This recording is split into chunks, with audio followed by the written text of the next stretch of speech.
इस बपतिस्मा के तीसरे सेशन में आपका स्वागत है।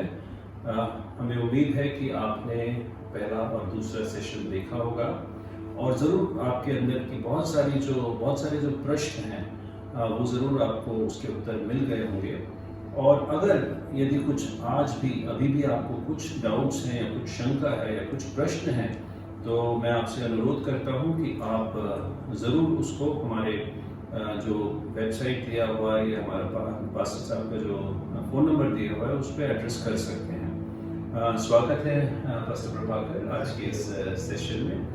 और एक प्रश्न जो अक्सर पूछा जाता है कि हमने दोबारा जन्म प्राप्त कर लिया और हम जो है बपतिस्मा भी हमने ले लिया, लेकिन इसके बाद का जीवन जो है, हम तो पाप से घिरे हुए हैं और एक पापमय संसार में रहते हैं, तो इसके बाद का जीवन जो है हमारे लिए एक चुनौती होता है। तो इस चुनौती का हम कैसे सामना कर सकते हैं और हमसे क्या एक्सपेक्ट किया जाता है? बहुत अच्छा प्रश्न है पास्टर जी। और सब लोगों के मन में ये बात रहती है, हम तो बपतिस्मा ले लिया तो सीधा स्वर्ग चले जाएंगे, लेकिन ऐसी बात नहीं है ना। तो इस विषय को मैं शायद 2 सत्र में लूंगा। एक पहले सत्र में, मतलब ये तीसरा सत्र है, इसमें हम ये बताएंगे कि जो उपाधियां दी गई है, एक व्यक्ति जो बपतिस्मा लेता है उसके लिए कम से कम 5 उपाधियां, 5 टाइटल्स जो है प्रेरितों के काम की किताब में दिया गया है। यदि उन टाइटल्स को भी यदि हम देखेंगे, हमको समझ में आता है हमें किस प्रकार का जीवन निर्वाह करना है। परमेश्वर आपसे मुझसे कैसा जीवन अपेक्षित करता है, एक्सपेक्ट करता है।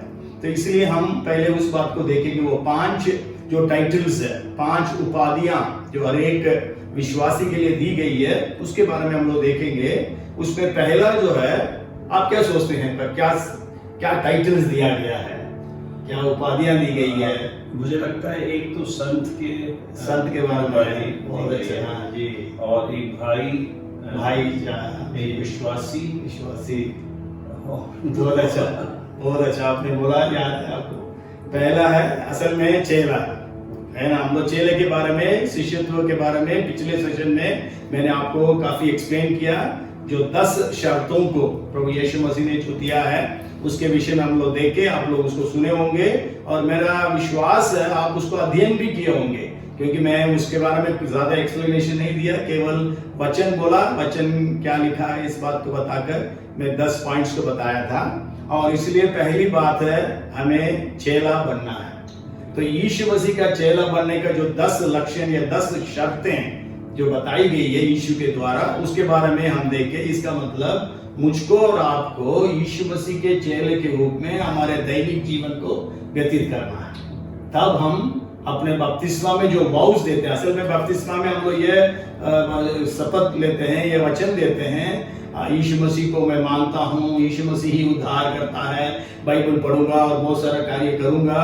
और यीशु को ग्रहण करने के कारण यदि मेरे जीवन में कोई भी उपद्रव आए, तकलीफ आए, मुसीबत आए, और इस सब में मैं इस बात पर पक्का हूं कि कोई भी बात और कोई भी चीज मुझे यीशु मसीह के प्रेम से अलग ना कर सकेगी। तो इसलिए आप जब चेला है, तो चेला बनने का जो कार्य है, तो वो सबको आपको और मुझको करना पड़ेगा। बपतिस्मा लेना बड़ी बात नहीं है। बपतिस्मा तो कोई भी कहीं भी ले सकता है, वो बड़ी बात नहीं है। केवल पानी में डुबा कर निकालना बड़ी बात नहीं है। लेकिन उसके बाद हमारा जो जीवन, जैसा मैंने पहले सत्र में बताया था, बपतिस्मा जो है हमारा दफनाने का कार्यक्रम है और हमें जी उठने का कार्यक्रम है, फ्यूनरल सर्विस और रिजरेक्शन सर्विस। तो इसलिए हमारा पुराना मनुष्यत्व जो है वो पानी पर चले जाता है और उसके बाद नया मनुष्यत्व में हम निकल आते हैं पानी से, ताकि एक नया जीवन बिताए। तो पहली बात है चेला। और दूसरा जो शब्द है वो है, जैसा आपने बोला भाई, तो जब हम लोग वचन को देखते हैं, हम सब भाई बहन हैं। मतलब हम जब बपतिस्मा लेते हैं, हम एक नए परिवार में प्रवेश करते हैं। हम परिवारों के परिवार में प्रवेश करते हैं जो परमेश्वर का परिवार है। इसमें हम सब भाई बहन, हमारे बीच में ऊंच नीच नहीं है ना, अमीर गरीब नहीं है। और इस प्रकार जो सारी दुनिया में जो भिन्नता को हम लोग आपस में रखते हैं, सब प्रकार की बातों के ऊपर, जाति के ऊपर, रंग के ऊपर और आर्थिक पृष्ठभूमि के ऊपर, एजुकेशन के ऊपर, ये सब बातें जो है कलीसिया में उधार पाकर बपतिस्मा लेने के पश्चात वो कार्य नहीं करना चाहिए। लेकिन जरूर है कई जगह पे जो है कलीसिया जो है इस बात में अभी भी छुटकारा को प्राप्त नहीं करी है। कई सारे लोग बपतिस्मा ले चुके हैं लेकिन वो इस बात को नहीं मानते हैं, वो अपने ही ग्रुप में ही चलते फिरते हैं। लेकिन हमें इस बात को याद करना है, आप और हम भाई है, भाई बहन है। यदि आप पढ़ेंगे प्रेरितों के काम उसका 9वां अध्याय और 17 पद में, जब अननिया जो है, परमेश्वर ने अननियास को पौलुस के पास या शाऊल के पास भेजा था ताकि उसके लिए प्रार्थना करें और उसको बपतिस्मा दें ताकि वो पवित्र आत्मा को भी पाए और उसको चंगाई भी मिले, क्योंकि वहां 3 दिन से अंधा हो गया था। तो अब आप पढ़ सकते हैं 17 पद 9वां अध्याय के।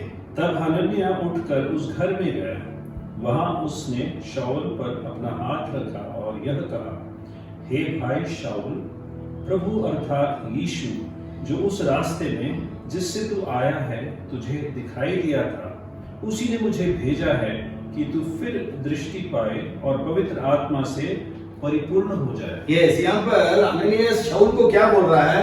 भाई शाऊल। और आपको और मुझको शायद यदि आपको नहीं मालूम है, शाऊल जो है कौन था? एनिमी था, कलीसिया को सताने वाला था। कलीसिया को असल में एक मैं इतिहास की बात एक देखा, मतलब स्टीफनुस को जो पथरवाह करते समय शाऊल का हाथ था करके लिखा है, लेकिन उस समय यरूशलेम में करीब 2000 लोग, उसी समय के दौरान करीब 2000 लोग मारे गए, ऐसा करके इतिहास में मैं एक नोट देखा था। तो यदि आप देखिए ऐसा एक व्यक्ति जो है यीशु मसीह को ग्रहण कर लिया है और यीशु कहता है जाओ उसके पास, अननियास से यीशु कहता है जाओ उसके पास और उसके लिए उसको बपतिस्मा दो और उसको पवित्र आत्मा पाने दो और उसका जो आंख की रोशनी चली गई वो वापस आने के लिए प्रार्थना करो, ऐसा भेजा।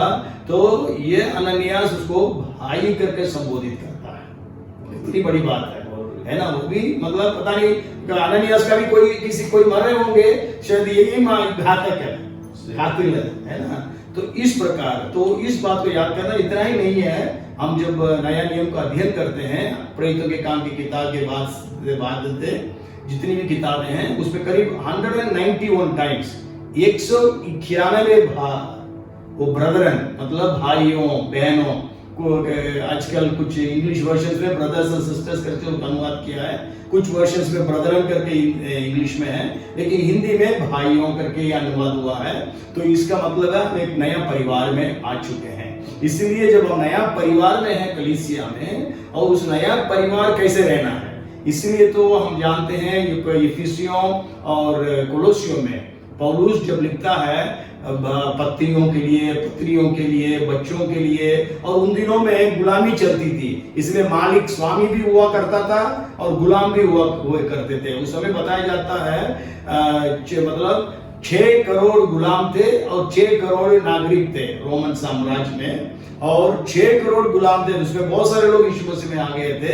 तो इसीलिए उनके लिए भी वो संबोधित करता है, ये स्वामियों अपने गुलामों से ऐसा व्यवहार करो। ये गुलाम मतलब सेवक लिखा है, आप अपने मालिक से ऐसा व्यवहार करना क्योंकि आपका मालिक विश्वासी है। इस प्रकार भी है, यदि आपका मालिक विश्वासी नहीं है उसके लिए भी कुछ लिखा हुआ है। तो इस प्रकार हम क्या देखते हैं कि हम सब भाई बहन है। तो इस बात को भी आपको याद करना है। इसलिए जो भी बपतिस्मा लेते हैं या जो भी बपतिस्मा लिए हैं, क्या हम एक दूसरे को अपने भाई बहन के रूप में हम उनके साथ व्यवहार करते हैं, बातचीत करते हैं, उनके साथ प्रेम से रहते हैं, भाईचारा में रहते हैं। इन बातों को देखना बहुत जरूरी है। और तीसरा जो टाइटल दिया गया है, आपने जैसा बताया संत या पवित्र लोग करके हिंदी बाइबल में लिखा है, इंग्लिश में सेंट्स करके लिखा है ना। सेंट्स मतलब सेंट्स का शब्द से ही हम लोग जानते हैं कि कैसा जीवन हमें बिताने का परमेश्वर चाहता है, सेंट्स। और वो सेंट्स जो शब्द है यूनानी भाषा में एगियोस कहते हैं, वो 61 times acts of the apostle से, प्रेरितों के काम की किताब से प्रकाशित वाक्य तक 61 टाइम्स वो शब्द आई है। मतलब हम लोगों को, जो लोग बपतिस्मा लिए हैं, उनको संबोधित करने के लिए, उनके बारे में बताने के लिए। तो हम संत हैं, तो इसका मतलब हमारा जीवन कैसे होना चाहिए? पवित्र होना चाहिए, है ना। तो जैसा तुम्हारा बुलाने वाला पवित्र है, वैसे ही तुम अपने सारे चाल चलन में पवित्र हो। और पहला कुरिन्थियों में लिखा है पवित्र होने के लिए बुलाए गए हैं, है ना। जो पवित्र हैं और पवित्र होने के लिए बुलाए गए हैं। तो इसलिए हम इस बात को भी याद करें, हम सब सेंट्स हैं। हमें ऐसा जीवन व्यतीत करना है कि लोग देखते ही समझे हम पवित्र हैं। पुराना नियम में एक घटना है, एलिया जो है एलिशा जो है एक शुनेम के एक स्त्री थी, वहां पे उसके घर में आया जाया करता था। जब भी रास्ता में गुजरता था तो वहां पर रहता था, खाना वगैरह देती थी वो। तो उस समय वो बोलती थी हमारे घर में, अपने पति को, हमारे घर में जो आते हैं रहने के लिए, ऐसा लगता है वो पवित्र जन है। मतलब जीवन जो है इस प्रकार से प्रदर्शित होता है। यस, तो मेरे को याद है, मैं जब प्रभु यीशु मसीह में आया उस समय जो है मेरा एक ब्रदर थे, उस समय उनकी डेथ हो गई। वो बहुत बड़े कॉन्ट्रैक्टर थे, तमिलनाडु का लीडिंग कॉन्ट्रैक्टर थे। वो बोलते थे तुम अपने चर्च के लोगों को हमारे लिए जॉब करने के लिए दो, क्योंकि वो लोग इतना ईमानदारी के साथ काम करते हैं, वो लोग चोरी नहीं करते हैं, ऐसा करके तो हमेशा मैं बोलते थे। और इसलिए कई के लोगों को, हमारे चर्च के जो लोग थे वहाँ तमिलनाडु में, तो उनको मैं वहाँ पर लगाया था। मेरे भैया के कंपनी में वो लोग काम किया करते थे। अभी हम जब देखते हैं, अभी प्रेजेंट डे जो मॉडर्न डे है, उसमें जब संत के बारे में हम सोचते हैं तो हमें लगता है कि बहुत बुजुर्ग व्यक्ति है जिसने सब कुछ त्याग के चला है। लेकिन आपके कहने के अनुसार हर एक जिसने यीशु मसीह को ग्रहण किया है, चाहे वो 16 साल का हो, चाहे वो 70 साल का, वो एक संत पवित्र है ना। तो मतलब पहले हमारे सभ्यता में ऐसा है, यदि कोई व्यक्ति संत बनना है या पवित्र बनना है, उसको परिवार को त्यागना है, कहीं जाकर तपस्या करना है, ऐसी बात नहीं है बाइबल में। आप अपने परिवार के साथ भी रहें और परमेश्वर के साथ साथ चले, है ना। पुराना नियम में हम लोग जानते हैं हनोक के बारे में। हनोक जो है वो परिवार वाला था। वचन में लिखा 65 साल में उसने मेतुसेलह को जब जन्म दिया, उसके बाद वो 300 साल जीवित रहा और परमेश्वर के साथ साथ चलता था, लिखा है। तो इसलिए परमेश्वर हमसे यह प्रतीक्षा करता है, हम पवित्र जीवन को व्यतीत करें। एक वचन हम लोग पढ़ेंगे, इफिसियों की पत्री उसका 5वां अध्याय और 4 पद। इफिसियों 5:4। और न निर्लज्जता, न मूढ़ता की बातचीत, न हंसी मजाक, क्योंकि ये बातें तुम्हें सोहती नहीं, तुम्हारे मध्य में सदा धन्यवाद ही सुना जाए। ये और 5वां पद भी पढ़िए। तुम यह जानते हो कि किसी व्यभिचारी या अशुद्ध जन या लोभी मनुष्य की, जो मूर्ति पूजने वाले के बराबर है, मसीह और परमेश्वर के राज्य में मिरास नहीं। अच्छा, ये थर्ड वर्स पढ़िएगा, 3रा पद असल में। जैसा आचरण पवित्र लोगों के योग्य है, वैसा ही आचरण तुम्हारा होना चाहिए। इसलिए तुम में व्यभिचार और किसी प्रकार का अशुद्ध काम या लोभ की चर्चा तक न हो। ये पवित्र लोगों के लिए योग्य है। कैसे लिखा है? जैसा आचरण पवित्र लोगों के योग्य है। यस, जैसा आचरण पवित्र लोगों के योग्य है, ऐसा आचरण कर चलो, है ना।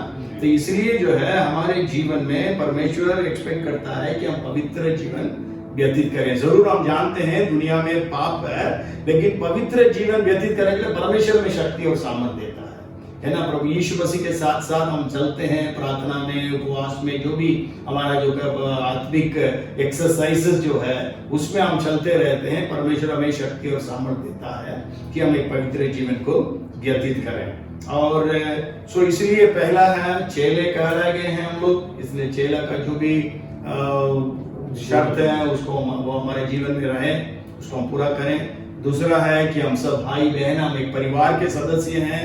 और तीसरा है हम संत हैं। और चौथी जो बात है वो विश्वासी हैं, बिलीवर्स करके अंग्रेजी में लिखा है, हिंदी में लेकिन विश्वास करने वाले करके लिखा है। हम पढ़ेंगे उस वचन को, प्रेरितों के काम उसका 5वां अध्याय और उसका 14 पद है। प्रेरितों के काम 5:14, 5:14 ऑफ एक्ट्स है।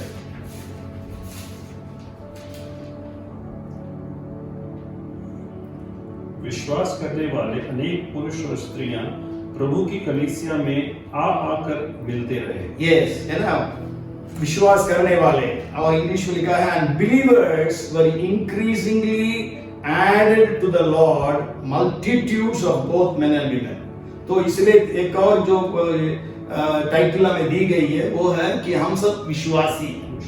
मतलब किसके ऊपर विश्वास करते हैं? परमेश्वर के ऊपर विश्वास करते हैं। आज यदि हम दुनिया में देखेंगे सारे लोग विश्वासी हैं, क्योंकि सबके पास विश्वास है। यदि कोई ट्रेन में बैठते हैं उनके पास ये विश्वास है कि ट्रेन से वो अपना मंजिल तक पहुंचेंगे, है ना। यदि वो स्कूटर पे जाते हैं उनको ये इतना विश्वास है स्कूटर पर कि हमारे स्कूटर हमको हमारे घर तक पहुंचा देगा, जो भी है। तो इसलिए विश्वास है, लेकिन कैसे विश्वासी? जैसे हमने पहले भी बताया, जो बपतिस्मा लेने के लिए जो शब्द है उसमें हमने एक पॉइंट बताया था, यीशु मसीह पर विश्वास करना है। तो हमारा विश्वास यीशु मसीह पर होना है। और पौलुस यहाँ तक कहता है, मैं जानता हूं जिसके ऊपर मैंने विश्वास किया है। सो आज हमारा विश्वास यीशु मसीह में होना है और हमें विश्वासी भी होना है। यीशु मसीह वचन में लिखा है, दूसरा कुरिन्थियों 13:5 में पौलुस कहते हैं, अपने आप को जांच कर देखो कि तुम विश्वास में हो कि नहीं, है ना। मतलब किससे कह रहा है? विश्वासियों से कह रहा है, क्योंकि हमारा विश्वास क्या होता है? डगमगाता है। तो इसलिए हमें विश्वास में बना रहना है। और यीशु मसीह यहां तक कहते हैं, जो मनुष्य का पुत्र दोबारा आएगा, क्या वो पृथ्वी पर विश्वास को पाएगा, है ना। 17 लूका 18:8 में हम पढ़ते हैं। तो इसलिए आज हमारा जीवन, हम जब विश्वासी कहते हैं, क्या हमारे पास सचमुच विश्वास है ना। मेरे पास एक प्रचार है, उस प्रचार का शीर्षक है, विश्वास करने वाले विश्वासी, विश्वास नहीं करने वाले विश्वास, है ना। दोनों का विश्वासी टाइटल है, लेकिन क्या है, एक के पास विश्वास है, दूसरे के पास विश्वास नहीं है। तो आज जब आप और हम यीशु मसीह पर विश्वास करके बपतिस्मा लिए हैं, ये लेने जा रहे हैं, क्या आज हमारा विश्वास मजबूत है? यीशु मसीह क्या कहते हैं? जैसा तुम्हारा विश्वास है वैसे ही तुम्हारे लिए हो जाए। तो आज हमारा विश्वास मजबूत होना बहुत जरूरी है। तो आज हम विश्वासी लोग हैं। एक वचन और पढ़ते हैं, वो है दूसरा कुरिन्थियों 6:15। उसमें क्या लिखा है देखिए, विश्वासी के विषय में। दूसरा कुरिन्थियों 6:15, 2 Corinthians 6:15 है। दूसरा कुरिन्थियों 6:15। मसीह का बलियाल के साथ क्या लगाव, विश्वासी के साथ अविश्वासी का क्या नाता? यस, विश्वासी के साथ अविश्वासी का क्या नाता? ये असल में क्या है, विश्वासी जो है अविश्वासी से विवाह नहीं करना, इसके बारे में है ना। लेकिन कई बार क्या होता है, आजकल जवान लोग जो है जॉब करते हैं या कॉलेज में हैं, तो वो जो है नॉन क्रिश्चियन लड़के या लड़की से प्रेम करते हैं, उसके बाद बड़ा प्रॉब्लम हो जाता है और सोचते हैं, बाद में बोलते हैं मैं उनकी आत्मा जीत लूंगा, लेकिन वो भी नहीं होता है ना। हमेशा हमने उल्टा ही देखा है। तो इसलिए हमें ये बात देखना है कि आप जो बपतिस्मा ले रहे हैं, मुझे नहीं मालूम आप विवाहित है कि अविवाहित है, लेकिन आप इस बात को याद रखिएगा कि आप जब विश्वासी अभी बन रहे हैं, आप कभी भी अविश्वासी से शादी नहीं करना, क्योंकि हमारा देश में अविश्वासी से शादी करना जो है वो खतरे से कम नहीं है, क्योंकि हमारा देश की जो संस्कृति है उस प्रकार है। मैं हमेशा कहता हूं, हमारा देश में रिलीजन जो है, धर्म जो है, रिलेशनशिप से भी मजबूत है। तो लोग रिलीजन को नहीं छोड़ सकते हैं, रिलेशनशिप को छोड़ सकते हैं। इसलिए तो ऑनर किलिंग वगैरह जो होता है, ये सब उसी के कारण होता है। इसलिए विश्वासी। उसके बाद एक और वचन भी पढ़ते हैं, पढ़िएगा 1 तिमोथी 4:12 तक। 1 तिमोथी चैप्टर 4:12। कोई तेरी जवानी को तुच्छ न समझने पाए, किंतु वचन, चाल चलन, प्रेम, विश्वास और पवित्रता में विश्वासियों के लिए तू आदर्श बन। यहाँ पर लिखा है विश्वासियों के लिए आदर्श बन। मतलब ये एक पास्टर जैसा था, हम लोग इसको पास्टरल एपिस्टल भी कहते हैं। तीमुथियुस और तीतुस दो जन को पौलुस लिखते हैं। तो इसलिए यहाँ पर लिखा है, वो जब पास्टर है वो कहता है तुम जवान पास्टर हो, लेकिन सारे विश्वासियों के लिए आदर्श बनो, है ना। तो हम सब इसलिए विश्वासी हैं। आपको फर्स्ट टाइटल मिला आप डिसाइपल है, सेकेंड टाइटल मिला आप भाई बहन है, तीसरा टाइटल मिला आप संत है या सेंट है, चौथा टाइटल है कि आप जो है विश्वासी है, और पांचवा है जिसको आज हम लोग हर जगह में देखते हैं, वो है क्रिश्चियन, मसीही, है ना। यदि हम पढ़ेंगे प्रेरितों के काम उसका 11वां अध्याय और उसका 26वां पद, तो हम पर इस प्रकार लिखा है 11 का 26। प्रेरितों 11 का 26। जब वह उससे मिला तब वह उसे अंतकिया में ले लाया। वे 1 वर्ष तक कलीसिया के साथ मिलते और बहुत लोगों को उपदेश देते रहे। चेले सबसे पहले अंतकिया ही में मसीही कहलाए। यस, चेले अंताकिया में ही सबसे पहले मसीही कहलाए गए, है ना। तो और ये जो मसीही जो शब्द है वो बाइबल में नए नियम में केवल 3 बार आती है, और हम मसीही कहलाए गए हैं। मसीही का मतलब यह है जो मसीह के पीछे हो लेने वाला। क्रिस्टियानोस और यूनानी शब्द है जिसमें नया नियम लिखी गई है, उसमें क्रिस्टियानोस उसका मतलब है फॉलोवर ऑफ क्राइस्ट, यीशु मसीह की अनुयायी। तो इसका मतलब हम एक वचन पढ़े हैं, पहला पत्रस उसका 2रा अध्याय और उसका 21वां पद। पहला पत्रस 2रा अध्याय 21वां पद।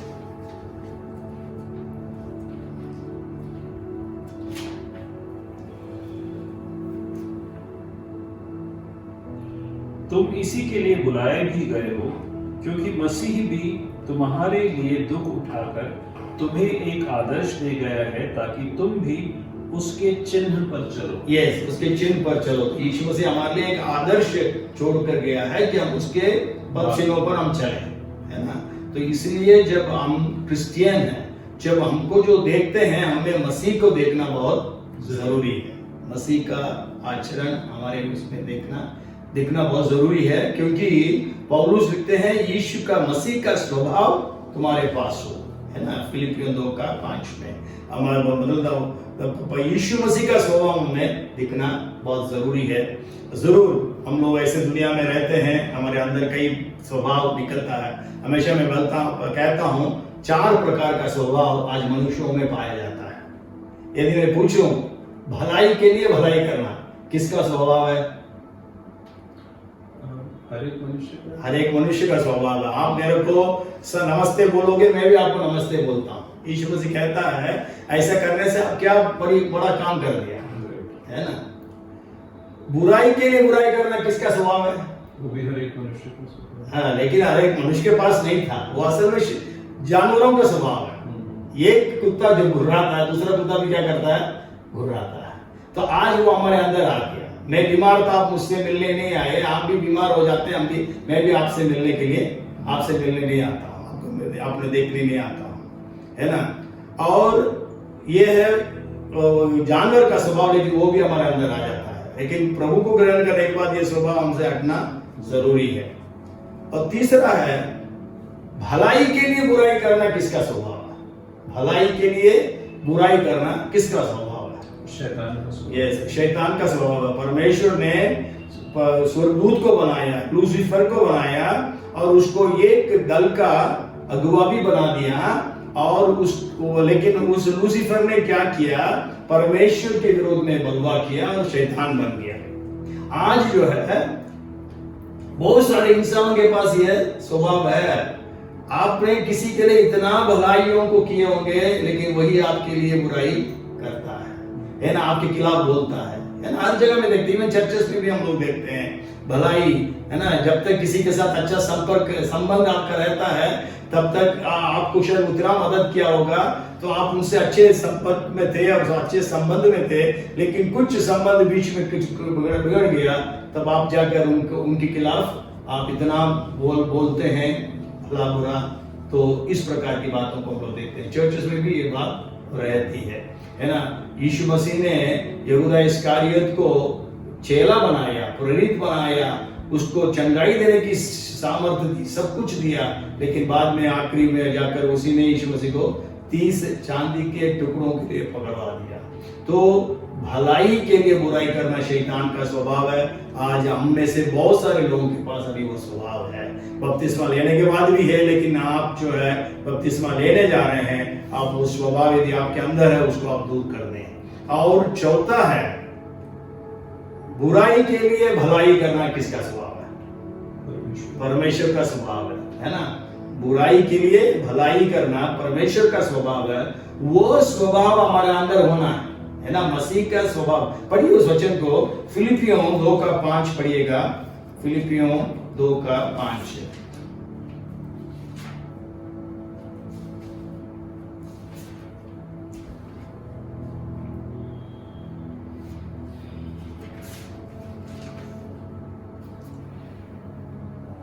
वैसा जैसा मसीह यीशु का स्वभाव था वैसा ही तुम्हारा भी स्वभाव हो। ये जैसा ही मसीह यीशु का स्वभाव था, वो स्वभाव क्या था? बुराई के लिए भलाई करना। जब यहूदा इस्करियोत उसको पकड़वाया तब यीशु मसीह ने क्या कहा? हे दोस्त, है ना, हे मित्र, तुम अपने गुरु को चुम्बन से पकड़वाते हो। यीशु मसीह उससे क्रोधित नहीं हुआ। जब यीशु मसीह को लोगों ने क्रूस पर चढ़ा दिया, यीशु मसीह ने क्या कहा? हे पिता, इन्हें क्षमा कर, क्योंकि ये नहीं जानते क्या करते हैं। तो मेरे लिए बोलना बहुत आसान है, करना बहुत कठिन है ना। हम जानते हैं, हम जब पापी थे, रोमियो 5:8 में लिखा है, परमेश्वर का प्रेम इस रीति से प्रकट हुआ, जब हम पापी ही थे तब मसीह हमारे लिए मरा। हम अच्छे थे इसलिए यीशु नहीं मरा, हम पापी ही थे, परमेश्वर के दुश्मन थे। 10वां पद में लिखा है हम परमेश्वर के बैरी थे। और 6 पद में लिखा है हम भक्तिहीन थे। अंग्रेजी में लिखा है अनगॉडली थे, है ना। तो ऐसे परिस्थिति में यीशु मसीह मरा है। तो इसलिए बुराई के लिए भी भलाई करना मसीह का स्वभाव है। वो स्वभाव हमारे अंदर होना है, ये परमेश्वर हमसे अपेक्षित करता है ना। उसका अपेक्षा ये है।